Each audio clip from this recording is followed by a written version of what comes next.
lain sebagainya gitu. Karena konsepnya transaksional.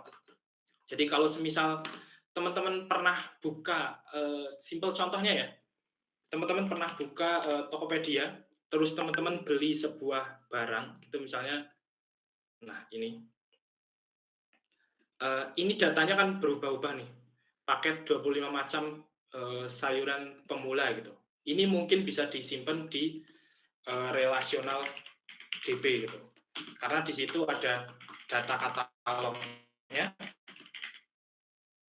terus ada, data penjualnya, ada data,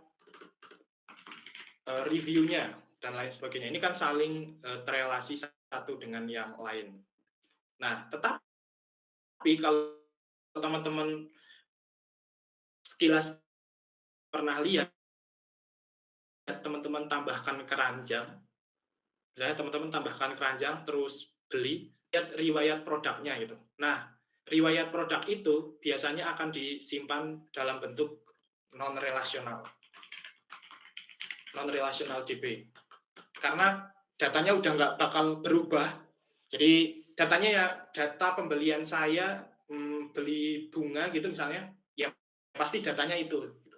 Bunganya harganya 12.000 ya pasti 12.000. Meskipun misalnya penjualnya 2 minggu lagi naikin jadi 20.000 gitu. Saya kan belinya 12.000 itu. Jadi karena nggak ada transaksionalnya di situ, biasanya di sini data snapshot, katalognya gitu misalnya, itu biasanya pakai non relational database. Meskipun datanya data sama nih, misalnya ini terkait dengan, eee, produk bunga gitu ya, sorry, jam tangan gitu. Yang ini kita belinya juga produk jam tangan gitu, tapi datanya udah nggak bakal berubah kalau yang pakai non relational database. Kalau yang pakai relational database ini produk jam tangan datanya bisa berubah, si penjualnya bisa ganti-ganti gambarnya, harganya, bahkan namanya gitu ya. Mereka bisa ubah-ubah. Makanya pakainya relational database. Oke, ini contohnya.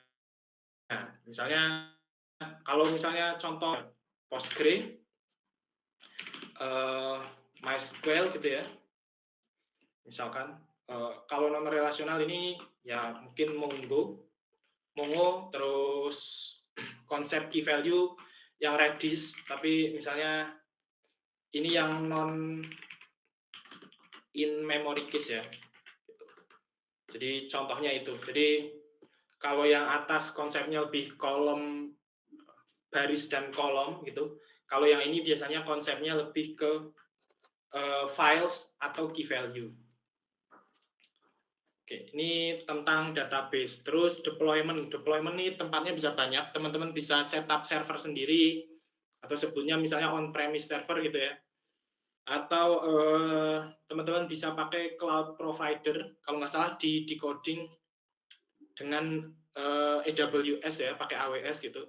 Ya, teman-teman bisa pakai banyak yang gede, mungkin ada GCP, AWS, Azure, Aliyun dan lain sebagainya gitu. Atau pakai hosting di Indonesia, bisa pakai hosting, eh, bisa bisa pakai web hosting, shared hosting, VPS gitu-gitu ya. Jadi teman-teman bisa ini. Nanti kalau misalnya ada yang mau tanya bedanya apa dan lain sebagainya kita coba bahas ya. Oke, ini contoh relational database ya. Tadi udah bahas ada Postgre, MySQL, Oracle. Oke, nah ini contoh. Oh ini ternyata sama tim decoding dimasukkan Supabase. Supabase ini platform as a service, jadi kita bisa bikin database on the fly kayak Firebase gitu ya. Tapi untuk aplikasi yang scale, aplikasi yang gede biasanya jarang menggunakan yang konsepnya tinggal pakai gitu. Biasanya mereka akan menggunakan yang benar-benar database engine gitu.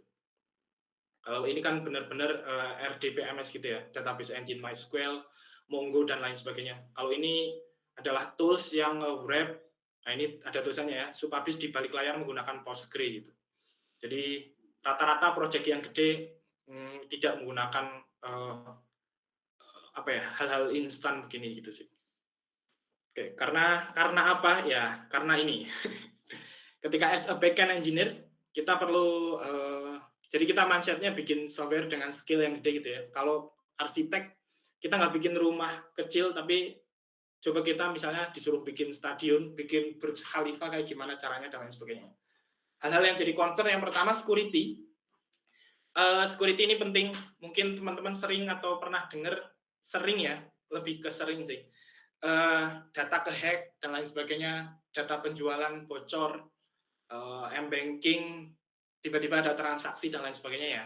Security is number one as a backend engineer karena ngolah data ya. Jadi perlu pasang firewall dan lain sebagainya. Ini concern.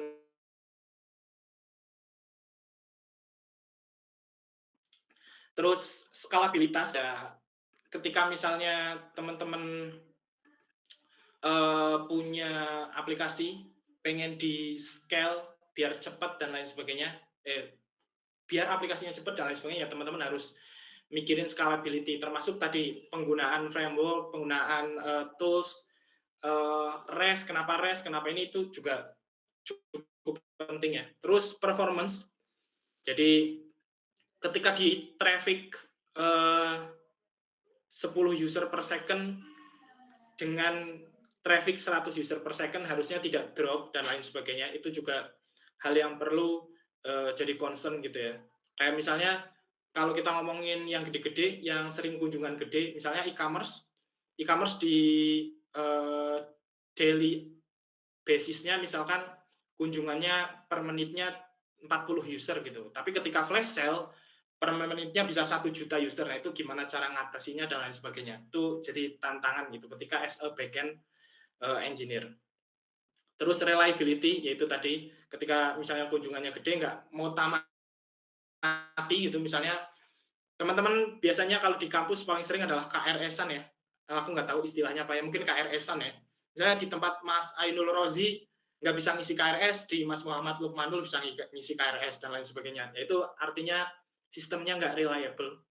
Terus karena kita bikinnya sistem, bikin produk, ya tentunya pengen bikin produk yang maintainable. Ketika ada kebutuhan untuk merubah fitur, merubah logic, flow dan lain sebagainya, kita bisa adopt itu dengan cepat gitu. Sama kayak misalnya teman-teman bangun mall, lantai 1 misalnya awalnya ada 3 tenan gitu, tapi ternyata lantai 1 akan dijadikan food court yang isinya ada 15 tenan. Nah, gimana caranya biar nggak ngerubah banyak, tapi prosesnya bisa cepat gitu. Air dan lain sebagainya bisa cepat. Ya konsepnya, mindsetnya juga sama sih. Terus compatibility. Jadi karena back-end ini dipakai di banyak tempat, bisa wearable device, bisa aplikasi di HP, bisa web, ya kita pengen bikin software yang compatibility-nya bagus. Termasuk dengan mesin di mana aplikasi servernya dipakai gitu. Misalnya servernya pakai Linux gitu. Ya pengen bikin software yang support ke Linux. Nanti kita move misalnya ketika pindah ke Azure, Azure kan pakai Windows, software-nya tetap compatibility-nya tetap dapat gitu. Ya, termasuk itu juga. Terus compliance nih, ya compliance bisa dengan regulator, khususnya dengan regulator ya, apalagi kalau misalnya teman-teman masuk ke yang ada hubungannya dengan data pribadi, dengan keuangan, biasanya kesehatan ya, industri kesehatan, keuangan, data pribadi biasanya harus comply dengan undang-undang GDPR dan lain sebagainya. Nah, ini hal-hal bagian concern secara secara garis besar. Oke, langsung ke demo sharing session. Saya udah nyoba bikinin ya.